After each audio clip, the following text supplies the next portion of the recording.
Marshall. Oh my gosh, we're back in the lounge. How long have you been in here?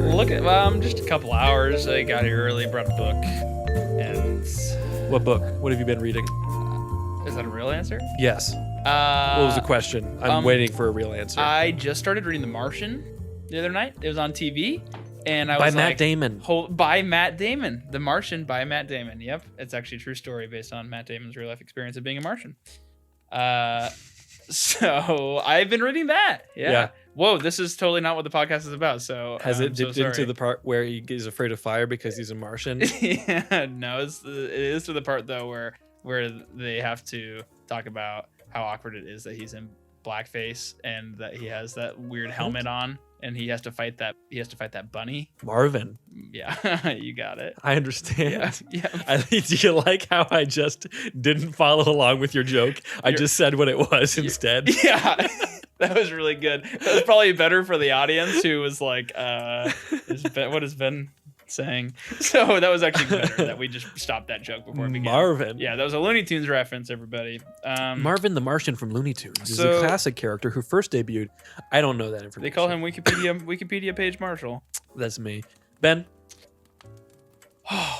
This is good for me. What is? I don't know do we need to do a second take because wow, I feel rusty. Like my jaws are like oil it up, squeaky, baby. Like because we haven't done the podcast in so long that we're great. But that's not true because you have done it recently. It was without me though. You were abroad, a Marshall abroad. Yeah. And you catching on that somehow there. Careful there, son. Yeah. You want to just put that over like the top of your mic? Yeah. We're having some technical. Yeah, we haven't done this in so long. Everything's fine. Yep, okay, cool. Anyway, you recorded from Colombia. I did. We did the Lord of the Rings. We did the Fellowship episode. I left my MV7 behind so she can use a nice mic and we can hopefully do the rest of the movies because we did watch Two Towers. We still need to watch Return of the King. Cool. We watched Two Towers like 3 times because we kept watching in short chunks because she kept getting tired. And then the second time we finished it, and then I was like, "Okay, we're gonna do the podcast." She's like, "I feel like I have to watch it again because we just watched it in so many short bursts." And I was like, "Okay, but we have to set a lot of time apart." Yeah. She's like, "Yeah, of course."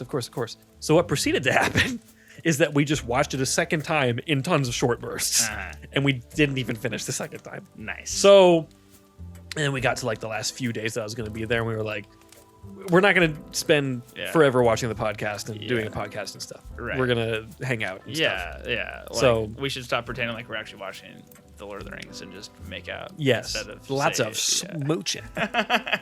That's what I like. Yeah. Yeah. Don't we all? You and me both, bro. Yeah. Anyway, depending on the hour.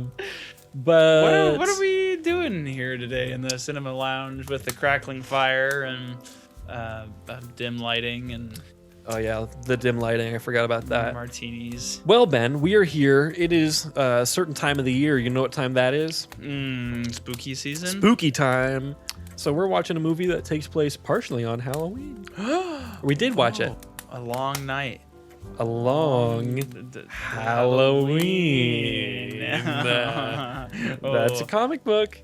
So we did watch The Batman, which came out, I've got notes here, it came out in 2022 after a couple delays.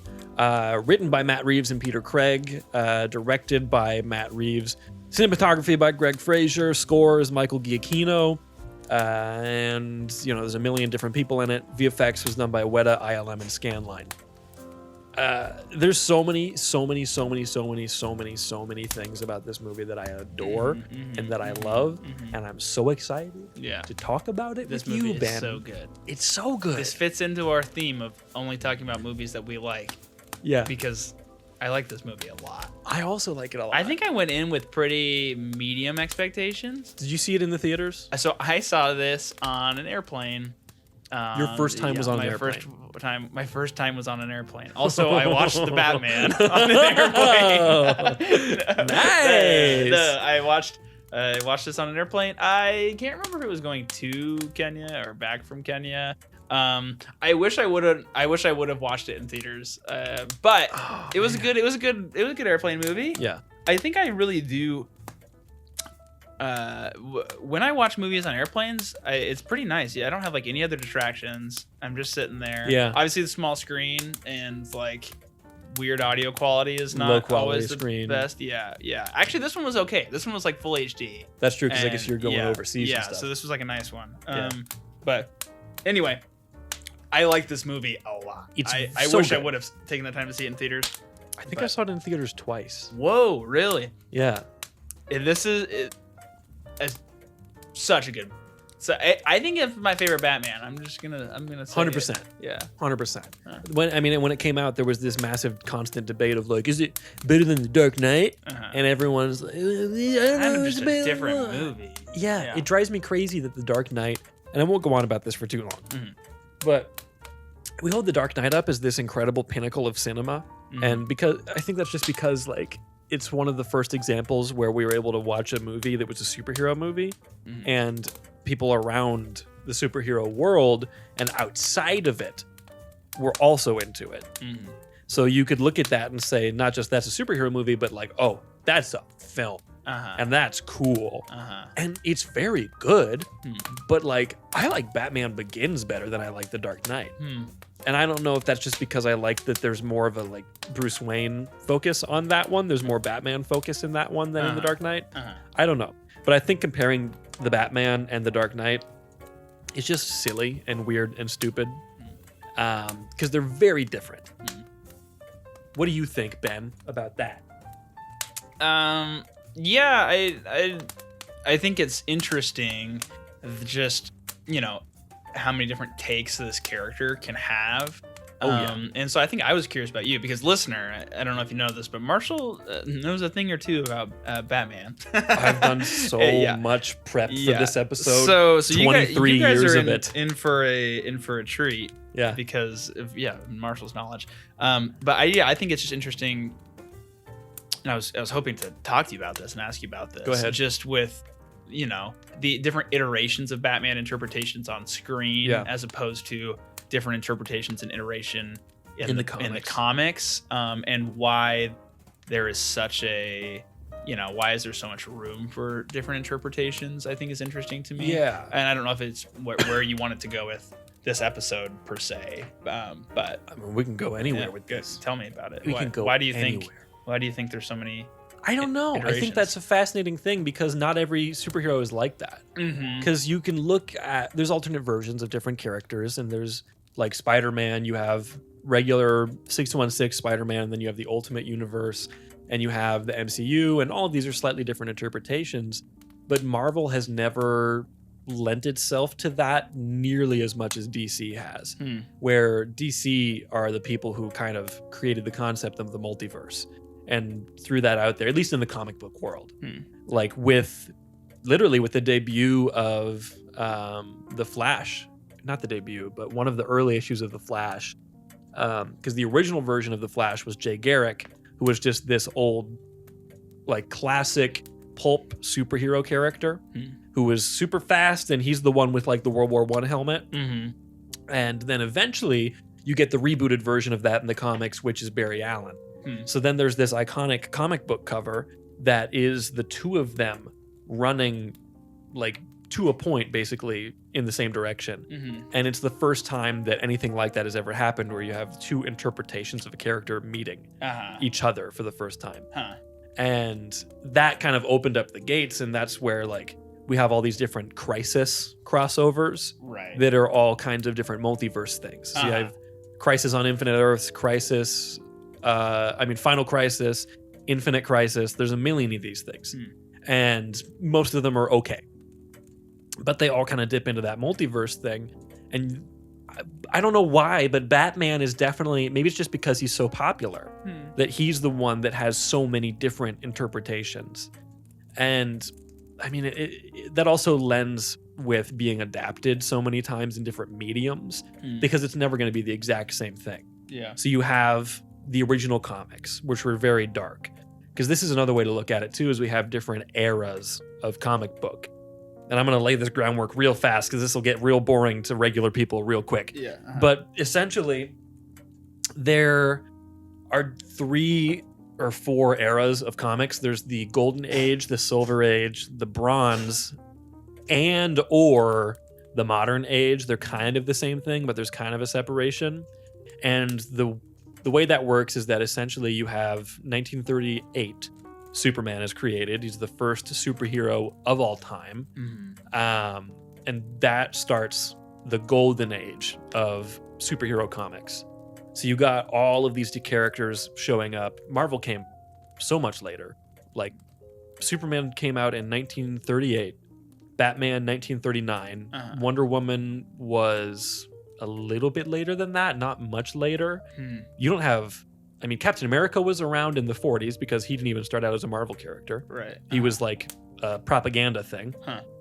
There are a few other Marvel characters, but really Marvel didn't get crazy big until like the 60s. Spider-Man is 1962, I believe. The Hulk is 64. Yeah. Like, there's such a wild difference in time. And DC had such a head start. So you get all these stories that are just whatever people want to make because there's no regulation. Sure. So Superman is starting out. He's a very like social justice, social cause kind of thing. There's a whole story that they did where he like fights the Ku Klux Klan, which then has been remade nowadays. And it's a really popular book called Superman Smashes the Klan. Wonder Woman was all about the same kind of stuff, like women's issues and things like that. Like these characters were super progressive, especially for 1938. If you read these original books, you'd call them woke, the people on the conservative side, which is hilarious to me. But Batman was very dark. Batman's debut, he used a gun, which is, they got rid of that pretty quick. But he was really dark. The same thing with the Joker.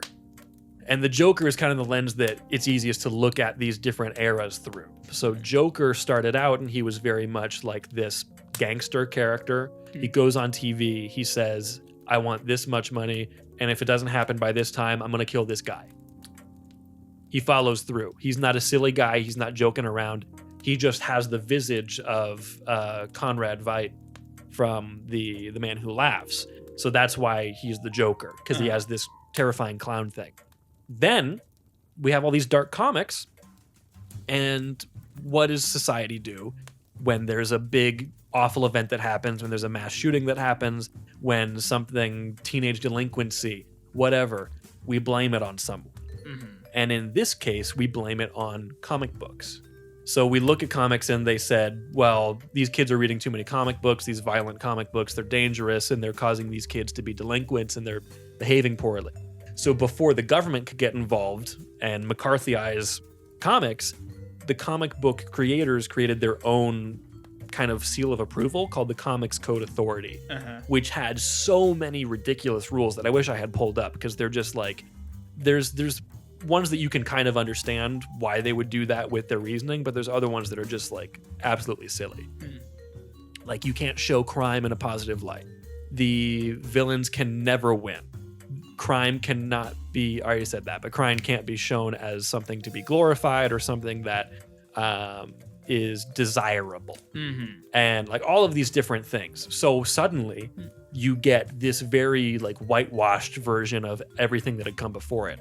So this is when Joker becomes the silly jokester guy with the Joker car and the buzzer on his hand and the flower and everything like that. And that's what the 1960s TV series is largely based on, is these Silver Age comics that are all very silly and fluffy. And that's when Superman stopped fighting injustice and started fighting big robots in space.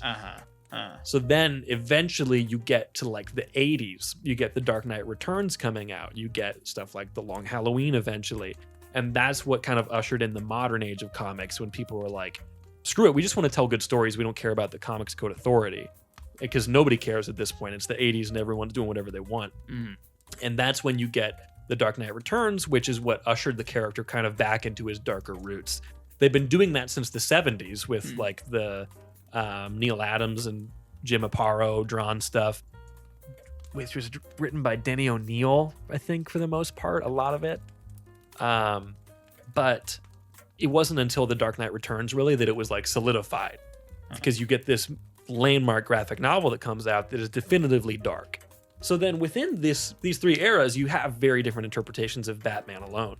But then through that, you're getting different Crisis comics and stuff. And now they're looking back in a very meta way in their own history, where they're coming back and being like, well, why did that happen? And why is this like this? And they've even built that into the history of the world now. Got it. There's all kinds of weird stuff. But I think you get these different interpretations just because you are forced to adapt characters different ways a lot of the time. That's my extremely long-winded way to answer. Yeah. But, I mean, there's so many great versions of Batman. And a few different ones have directly inspired the movie. Yeah.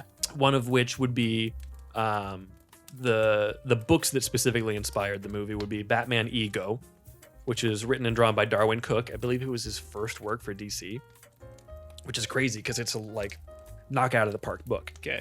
Batman Year One, which I've read, and it's so good. Yeah. Which is like the basis for every Batman movie. Batman Begins is so steeped in Batman Year One. Right. As well as this movie, there's had a lot of like visual homages, especially like Selina's outfit at the end when she confronts Carmine is exactly what she is wearing when her and Bruce meet for the first time in Year One. Wow. Which is kind of fun.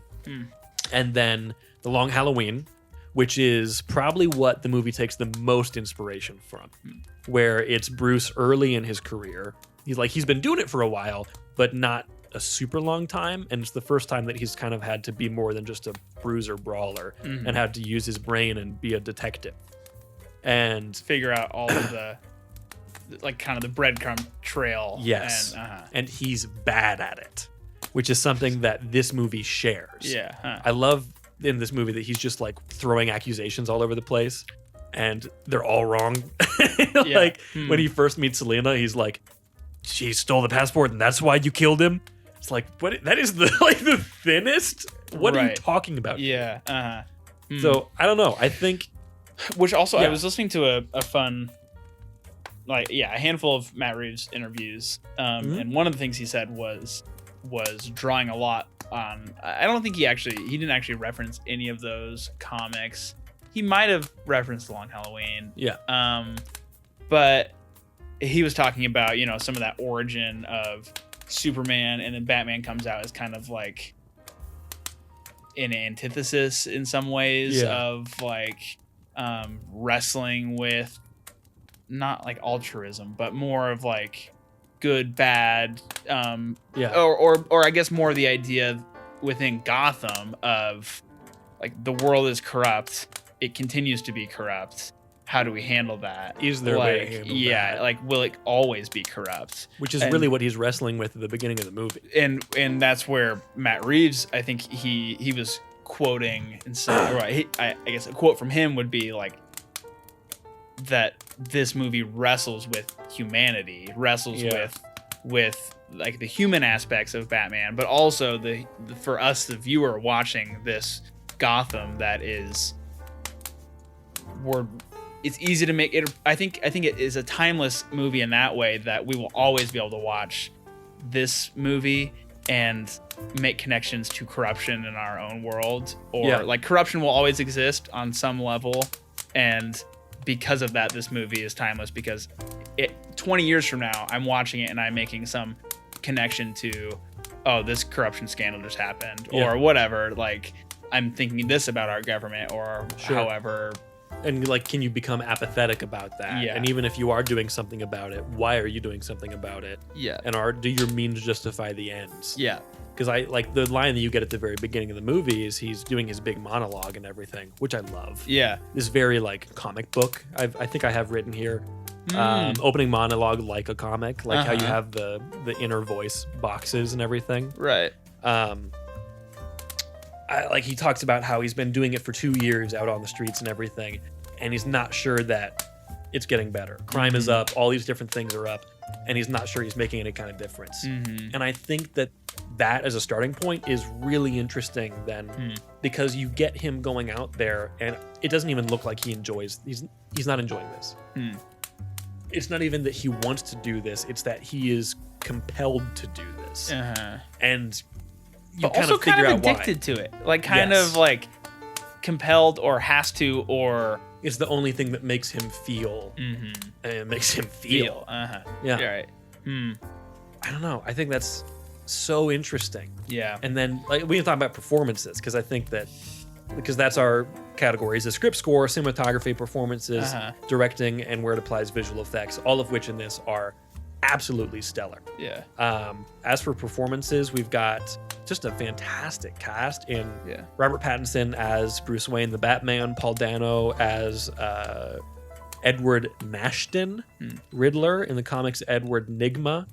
Kind of frustrates me that they changed it. Like, this one of the things that I'm like, listen, I get that it's a little goofy, right? His name is Enigma, and that's very comic booky. Yeah. Reed Richards, Peter Parker, all these like alliterated names and stuff like that. But come on, just keep it. Don't you got to change it to Nashton? Whatever, it's fine. Jeffrey Wright as Gordon, inspired casting. Never would have thought of Jeffrey Wright in a million years, but he's incredible. Probably my favorite live action Gordon. Zoe Kravitz as Catwoman, also fantastic casting. Colin Farrell as the Penguin, Oswald Cobblepot. Incredible performance. I feel like every single scene that like a character interacts with another character, or like the actor interacts with another actor, every single time in the airplane, I'm just eating it up, just smiling. Like every single time, it's like, wow, like that was so fun to watch those two actors play off each other. Like it was just so perfect. Every single time, I was like, oh yes, that was awesome. It's so good. Yeah. John Turturro as Carmine Falcone. Say it right, movies. It's Falcone. Thank you, Mark. Thank you. It makes me so mad. Ra's al Ghul. Ra's al Ghul. It is not Ra's, Christopher Nolan. Oh, does he say that? In the movies, they say Ra's al Ghul. And it drives me crazy. Wow. Because how does someone who does as much research and is as thorough as Chris Nolan look at the comic books and the animated series and all of these different things and read a word that is R-A-S apostrophe and think Ra's? Ra's al Ghul. Carmine Falcone. Good. Not Falcone. No. Falcone. Yeah, mob boss. Yeah. Drives me crazy. John Turturro is Carmine Falcone, who's like the Godfather, and Andy Serkis as Alfred, playing an Alfred extremely inspired by this book, Batman Earth One, which is an alternate universe Batman that is very, very grounded and realistic. This movie pulls a lot from Earth One. Speaking of grounded and realistic, yes, those are the words that Matt Reeves kept using in interviews, was grounded and realistic, which was fun. I was gonna say this earlier. Do it now. When you were, I can't remember what you said, but Ben, say it now. I guess that as he was writing the script, that he was also working with the production team simultaneously. So a lot of the stuff as he's writing the script, coming up with it, he's also going and giving ideas, getting ideas, like workshopping them with the production team. And so, like, for example, as he's writing scenes in Wayne Manor, he's going to the production team and like ideating out what's Wayne Manor look like, how like what kind of feel are we giving it, so that when he's writing the script, it's all connected. Sorry, grounded and realistic through the entire writing process. That was what, like, what's the world they're building production team wise? What are the sets like? What's the Batcave like? What's the Bat logo gonna look like? Like, how can we, even that is like grounded and realistic in a lot of ways. They wanted it to be like a functional tool. It's a knife. So I feel like that connection throughout this movie was interesting compared to, the Nolan Batman movies, where I think the way they portray Batman is like really detached, really not detached, but like what's the right word? The whole thing is not, it never really feels like a real, it doesn't feel like a real world. It doesn't, which is weird. It's almost like the city is out on its own. Which is actually isn't it like kind of an island thing? Isn't there like some bridges connecting it or something? There's different interpretations. In this version, which is kind of what Gotham is like in the comics, there's like the sea walls and everything, which is like, it's kind of on the coast. In this, but I guess in the Nolan, it's also kind of, because he like anyway, sorry, we were just saying that ocean. Gotham feels detached, as like not even a part of our world almost in those movies. Well, it's weird looking back at the Nolan movies now, because they were hailed as like the realistic grounded superhero thing. But you watch them now compared to this, and they feel like cartoons. And that portrayal of Batman, is fantastic in its own right. But it's so much more like I'm a symbol and I'm a legend and I'm this like, it's very Joseph Campbell, like hero's journey kind of thing. Yeah. Whereas this feels more like, this movie feels more like the character of Batman that I've read in the comics a million times and watched on Batman the Animated Series a million times, more than any other form of media that has been put out. It feels, even though there's certain things that are not like nearly as comic booky and stuff, the characterization of Bruce and Batman is so pitch perfect, and that inner struggle is so cool and so fascinating. Shout out Pitch Perfect. Just hit the Pitch Perfect. They just hit their 10-year anniversary. Actually, really, it's been 10 years. Sorry, incredible. Keep going. But I have the journey that Bruce goes on is what really what hit me this past rewatch, because it's like the 5th or 6th time I've watched it now. It's a long movie. Yeah. And because he starts out being kind of apathetic and wondering, like, why do I do this? What is the reason that I do this? Am I just doing this because I have to? Because I feel like I have to because of what happened to my parents and stuff. And because it's not even like the pure intention like we have in the comics of like, I'm going to go out there and fight crime and make sure that this never happens to anyone else again. Like, that's not even why he's doing this. He's doing this because he's angry. Yeah. And I think he's wrestling growth is fascinating with himself. Yeah. But then he gets so mad when he finds out, when Falcone tells him, your father was corrupt. When he finds out this stuff about his dad that at that time he believes is true. Let's see, what I've written here is Bruce is determined that he is doing the right thing, but he's under no illusion that that his method is that of a good man, like he sees his father as. Even more than the darkness Falcone tells him about, the truth from Alfred, and that he was horrified by his own actions. That doesn't make any sense. Oh, no. So then when he finds out all this stuff about his father, I think that makes him kind of realize what is in himself. Because I think he's looking at his dad before that and thinking, I can't be that. I can't be that unreachable standard of this good man. And then he finds out this stuff about his father and thinks, no one can be this. What's the point? Yeah. Like when he goes to the club to talk about Falcone and they open the door and you just get that shot that mirrors the one from earlier of Batman going to the club. Yeah. And he just looks like completely depressed. Like, to me, what he's thinking is, all of this is for nothing. Like, I can't achieve that. No one can. It's impossible. And then what Falcone tells him really only confirms that. But then when he goes to talk to Alfred, what he gets from Alfred is him telling him, yes, your father made mistakes. Your father did things that he wasn't proud of. He did things that he didn't want to do. But he had a reason that he had to do these things. He had a reason of why he was going to move away from those things. And when he saw his own actions, he was horrified by them. And he decided, I can't be that. I have to be something else. I have to be something more. And then I think at that moment, that's when Bruce figures out, okay, I understand. I am messed up. And my father is not some ideal that is impossible to reach. There's corruption in all of us. And I've been angry and mad, and I've been using only that, but I have to be more. I have to be something else. And that's when you get him going from, like, the way that he acts in that third act is so different, where he is a hero.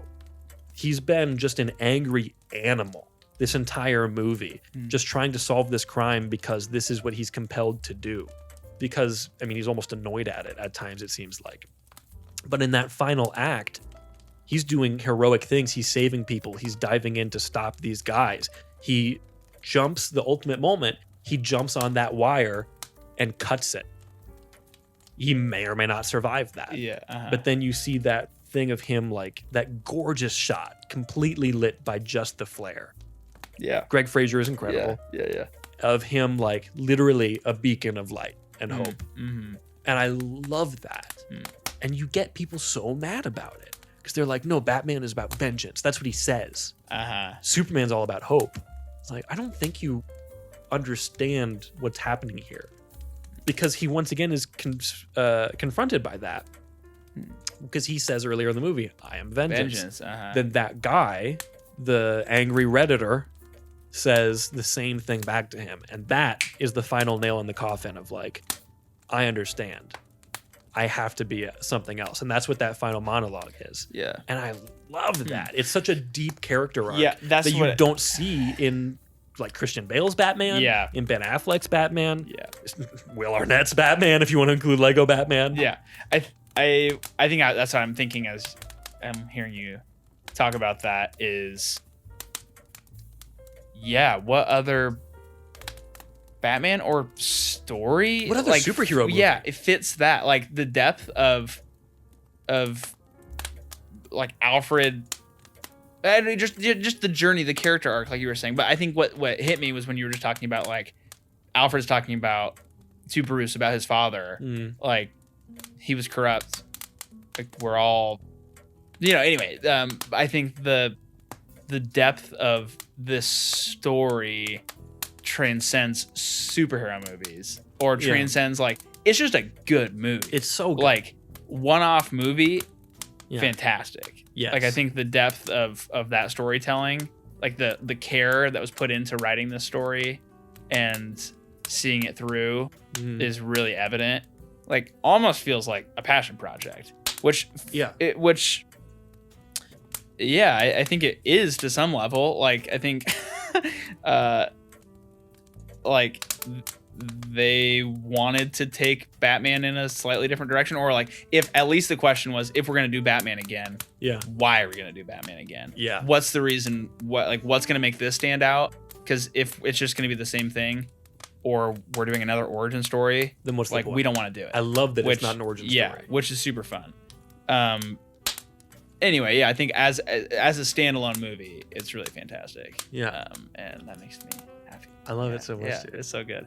What other performances do we have here? I was going to talk about how it. Because of COVID precautions and COVID the lockdown things, Matt Reeves was giving notes to actors in earpieces. Yeah. So there was like an actual detachment between them. Yeah. Which added to like the feeling that the movie portrays so well. Sure. Of like this kind of eerie weirdness. Otherness. Like, and apparently from some interviews I was reading, like they Robert Pattinson could hear Matt Reeves breathing like in his ear during the scene, like in a climactic moment, like the breathing like intensifies, and that changed the way he was acting, or the way that So the creepy. scene felt. Yeah, for real. Or just that almost the disconnection of humanness in that played out with this Batman who is so clearly an outcast of society, or so detached from other people in his own head, because of his own trauma, his own journey with his trauma. I think that feels and speaks to me from a lot of people's traumas from COVID on its own. Sure. Like I think that was a traumatic experience for our entire society. Yeah. So I think that was just interesting in the way that affected this movie. And I'm curious what this movie would have been like if without any COVID precautions, any lockdown, any social distancing on set, all that because stuff. I remember people being like nervous about the state of the movie when all of that stuff started to happen, because they're shooting in England, right? And they're shooting in like Ireland and Scotland, which is how they have these like such gothic looking places. Gotham in this movie is, again, looking back at the Nolan movies, it's baffling to me now when you see the Nolan movies and you think Chris Nolan's choice for Gotham really was just, it's Chicago. Yeah, right. Like, that's hilarious. Yeah. And this, like, the city feels like it's encroaching on you. It's the greasiest city I've ever seen on a movie. It's all brown and dirty and raining and wet. And they wanted pieces that, like, where things were in focus in the shot, and then purposefully leaving things out of focus to add to that eerie feeling of you don't know what's out there, you don't know what's around, what's out of focus in this world. And it's just like everything is so busy. I love it. Greg Fraser's cinematography is incredible. Greg Fraser has a very, very long list of great movies that he's worked on. The first more notable thing I could find was Killing Them Softly, the Brad Pitt movie, which not a lot of people really did see, but it's pretty good. Okay, cool. Like, it's kind of a quiet, slow burn gangster movie a little bit. Okay. It's one of James Gandolfini's last performances before he passed away. Okay. It was Tony Soprano. Yep. And it's very good. Zero Dark 30, Foxcatcher, which is such a different vibe from this. What's that movie? Steve Carell is the wrestling coach, kind of a weird guy. I'm not even familiar. Oh, it was an award-winning drama. What? Yeah, it's a true story. Straight up, I've never even heard of this. What? Yeah, it doesn't sound like a drama, does it? Gonna write this down. Foxcatcher. I haven't even seen it. Okay, great. Rogue One. Okay. Mandalorian, episodes 1, 3, and 7. Cool. And most recently, Dune. Ah, yes. Okay. Yep. Yeah. I remember when we went to see it the second time. When I went to see it the second time, I went with Bill and other Ben, former roommate Ben, former podcast Ben. The trailer for The Batman came on. It hadn't come out yet. Yeah. And Ben is kind of apathetic about superhero movies at this point, doesn't really care. It's not really his thing in the first place. Yeah. And he saw that trailer and he was like, man, I kind of want to see that just because like of the way it looks and everything. And I was like, well, fun fact, this movie has the same cinematographer. Yeah. There's some nerdy stuff with the filming that I'm not well versed enough to actually talk about, but to put it out there for anybody who wants to go do their own research.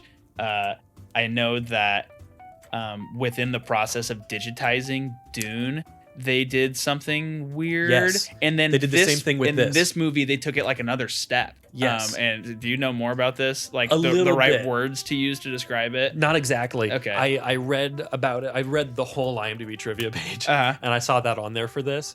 And I didn't write it down that accurately, but this movie was shot on digital. And you wouldn't know by looking at it. Like it looks like 70s film stock.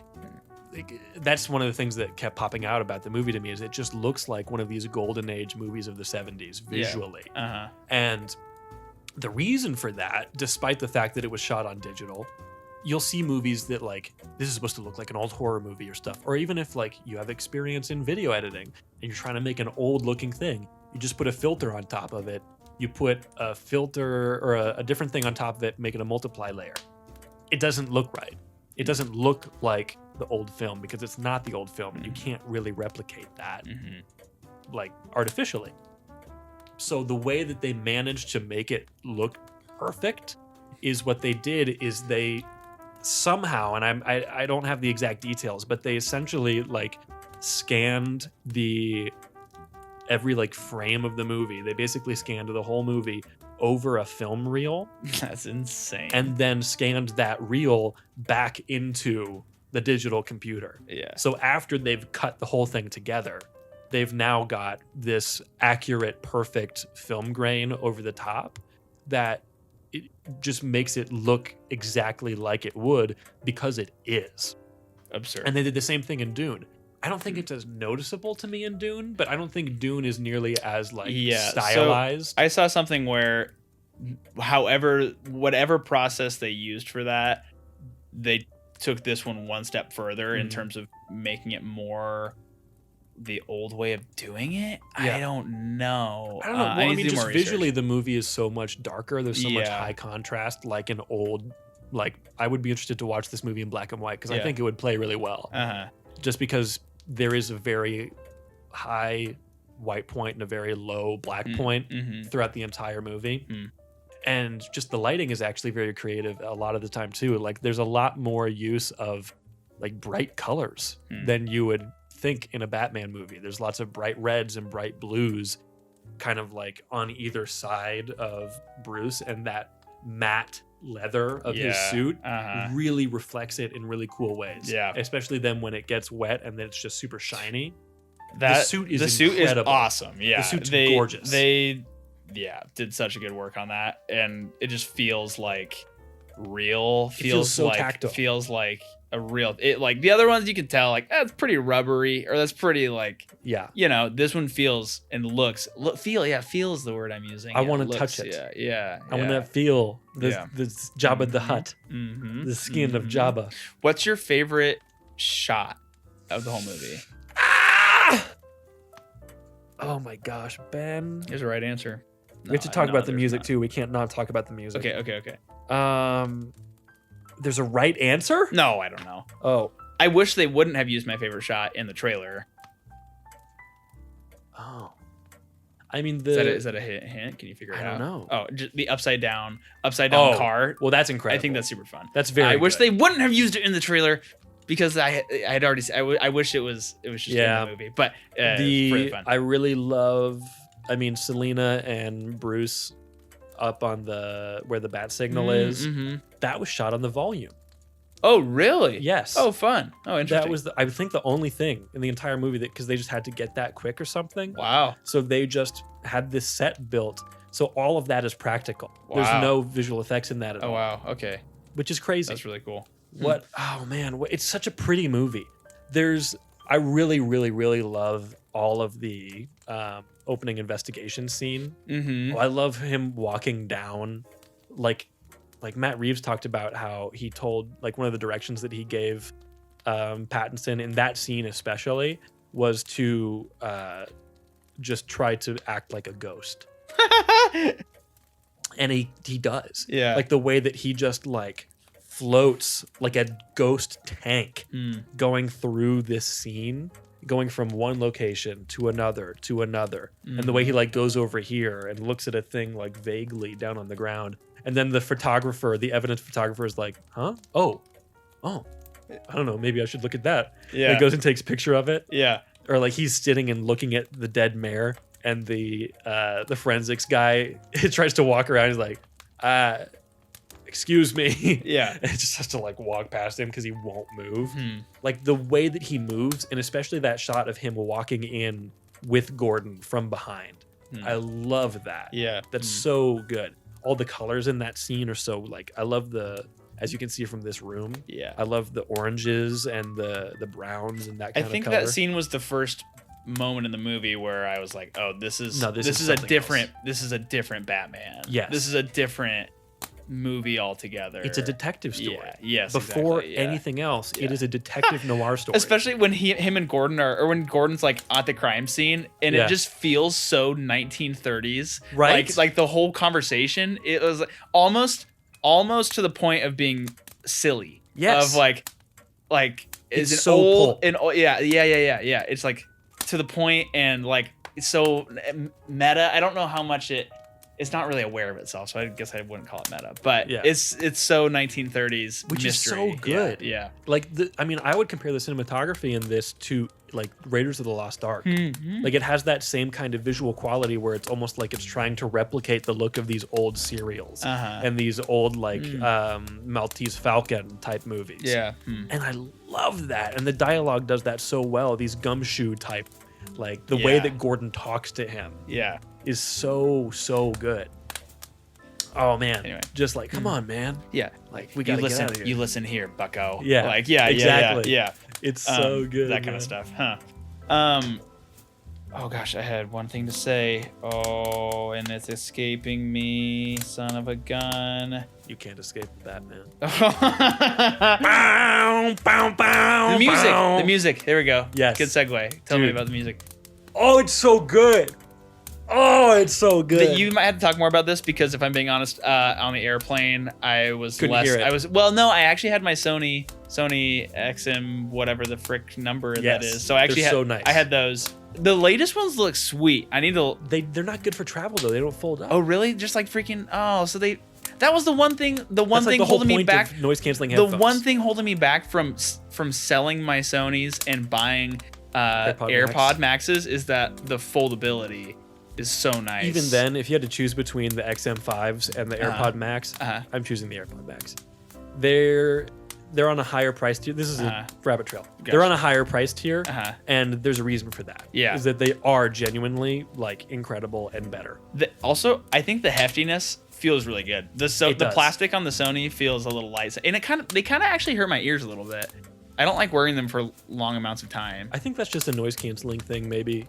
Not hurt. Like physically, the way my ear fits inside of them. I think you have stupid guy ears. Yeah, that's so the music. Anyway, the music. I'll play some songs for you, and we'll have them interspersed throughout here, like we always do. But it's so good. And this movie's music makes me understand why Giacchino's score for Spider-Man No Way Home was so okay. Because he put every bit of his heart. The cunning warrior attacks neither body nor mind. Tell me how! The heart, Osborn. First, we attack his heart. And soul into this. Oh my gosh, it is so I haven't good. gone back to listen to it in my free time since watching it. I've only heard the music from the movie. You're off the podcast. Is it like a good put on and listen to score? Yeah. Oh, cool. Okay. I need to do that. Literally, like, we're going to be playing it over, so I'll just play a couple clips here for you. But, like, literally, there's the opening song that when he's doing the monologue and all the criminals, one of the greatest moment in any Batman movie ever. That whole opening scene of just him talking about how they fear him and the abject terror. Yeah.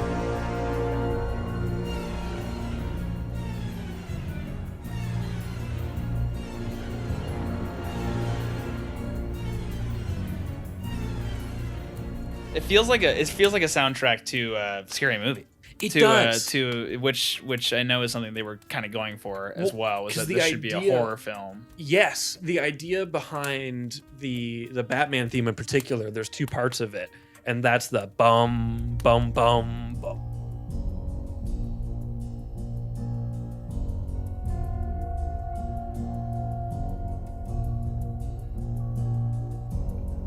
And then there's the which feels almost like Vader. Yes. It's literally it's the opening notes to the Imperial March. Bum bum bum bum bum bum instead of bum bum bum bum bum bum bum bum. Which, fun fact, I don't know why they did this, but it's kind of fun.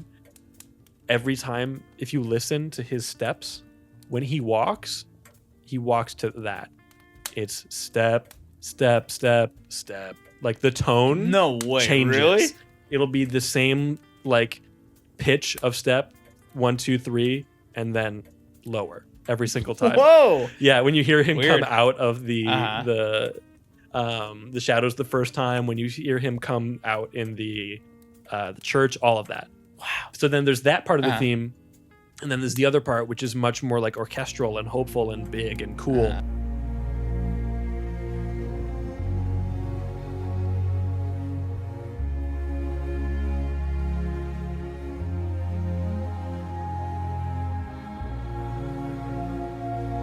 And the idea is that the bum bum bum bum is Batman, and that's the obsession, and that's the need to do this. That is the yes, Father, I shall become a bat. That's that whole thing. And the other part, which is what he says in year one when the bat comes through the window. Yep. What an idiot! What a weird loser. Yep. The other part is the Bruce Wayne theme, essentially, where it's like the tragedy of this kid and what he could be, where that's what kind of plays over that final scene where you get to like, he has the monologue about like, I can be hope, I can be something else. Riddler's theme is terrifying, and it's so creepy. It's interspersed with like Ave Maria, sort of. Oh, interesting.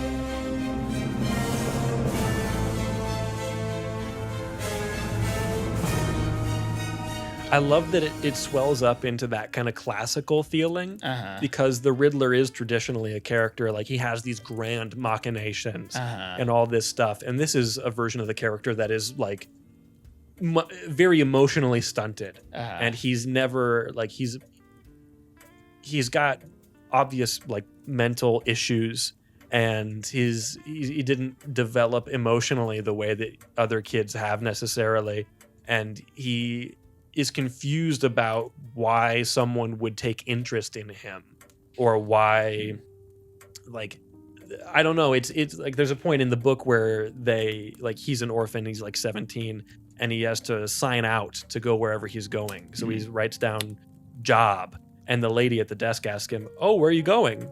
And he has this whole inner monologue of like, why would she ask me that?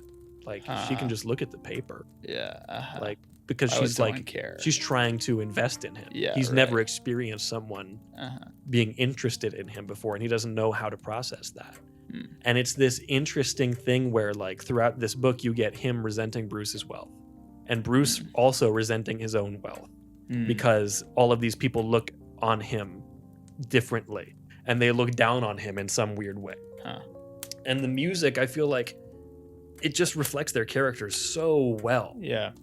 Oh man, it's so good. It's so good. The sound design in general is so good. When I heard the Batmobile for the first time, I got so excited, man. That's it was incredible. One way to describe that. Okay, yeah. It's so good. Yeah. Oh.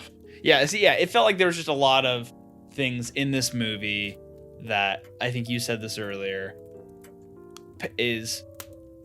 feels like it's in line with the comics, in line with what it should have been, what it should be, and in the areas that they maybe did take some artistic choices. Sure. It was like still within the what's the right word? In the heart. The heart, Osborn. First, we attack his heart. Of Batman, or within like with the heart. The heart, Osborn. Of the story, like within the line of, you know, combining these different comics together, getting in the head of the characters. Really getting in the head of the characters. Yeah, so it feels like they just put a lot of work and effort into making this a Batman story. But they don't attack you with it, which I love. It doesn't feel like fan service. Yes. Yeah. You look at like a Mike Flanagan adaptation of like a Stephen King book or something, and you've taken all the nuance out. Yeah. They're very good still, but suddenly you're just getting long monologues directly telling you about all the childhood trauma, and all of my inner thoughts and everything about it. And there's times for tell, don't show, and there's times for show, don't tell. And this movie does show, don't tell so well. Even just by the fact that it's not an origin story, it's several years in. There's all kinds of things that we just kind of have to figure out for ourselves. Especially for this very different universe. Like, he lives in Wayne Tower. The cave is not a bat cave. It is an abandoned train shaft, a train station. Which is really cool. Which is also like based in like actual historical like theories of like this rich family in New York maybe had like their own personal train, so they could, like, thing. So cool. Which is fun when they do stuff like that. Yeah, man. Okay, I should probably get heading out of the cinema lounge. I wish you would. I know. Bar. We accidentally hit the microphone, and it's fine. Everything's fine. We're back. We were just discussing the lore of the cinema lounge, and we couldn't remember everything's fine. Ben. Yeah.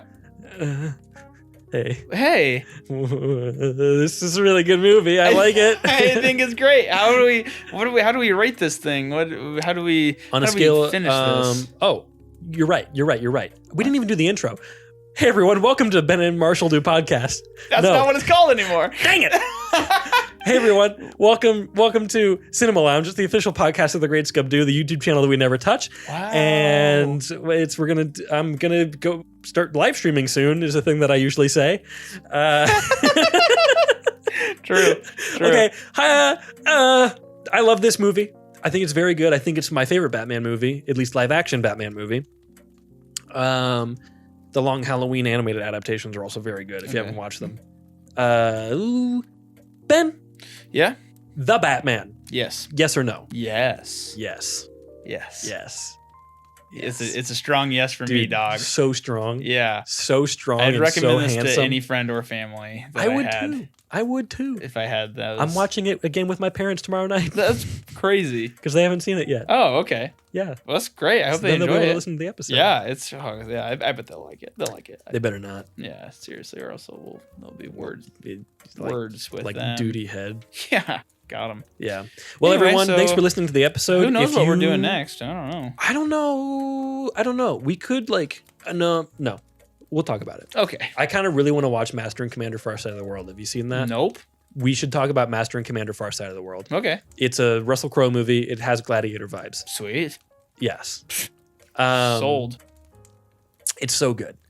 So thanks everyone for listening. If you like this episode, you should check out the comics that the movie was based on. That is The Long Halloween by Jeff Loeb and drawn by Tim Sale, who passed away earlier this year. He's the artist pretty much that made me want to get into comics and made me really fall in love with the medium. So that was heartbreaking for me. But his work is stellar. And the follow-up book to The Long Halloween is also pretty good. It's called Dark Victory. I've got it here on the table. That's where they introduce Robin as well. It's also Jeff Loeb and Tim Sale. It's got a lot of the gangster, mobster stuff as well. There's also Batman Ego, written and drawn by Darwin Cook, which is very good, which is about Batman basically Bruce wrestling with Batman. It's a big, literal inner conflict, and it's really, really good. And you can see how it inspired the movie in a lot of ways. Cool. And Batman Year One, written by Frank Miller? Yeah. Yes, and drawn by Mazzucchelli, who's incredible. Oh my gosh, the best. Those are the main books that inspired it, as well as I would put Batman Earth 1 on that list. I haven't seen anyone talk about it, at least on the cast and crew. But there's so much, at least visually, and from the grounded feel of it, that really, really lends itself to that movie. So check those out. There's animated versions of 2 of those things. Sweet. That being Long Halloween and Batman Year One. The Batman Year One animated movie? Guess who voices Jim Gordon? Bryan Cranston. Oh. Whoa, really? Yes. That's fun. It's okay. But thanks everyone for listening. This has been the podcast. This has been the show. We're going to talk about other stuff next time. I'm hoping to have video for the show soon. We got this nice set, and I'm really hoping to be able to put it all together. Just got to steal a DSLR camera. Well, I've got one. Oh, cool. Well, that's it, everyone. Thanks for listening. This has been the podcast. I've been Marshall. And I've been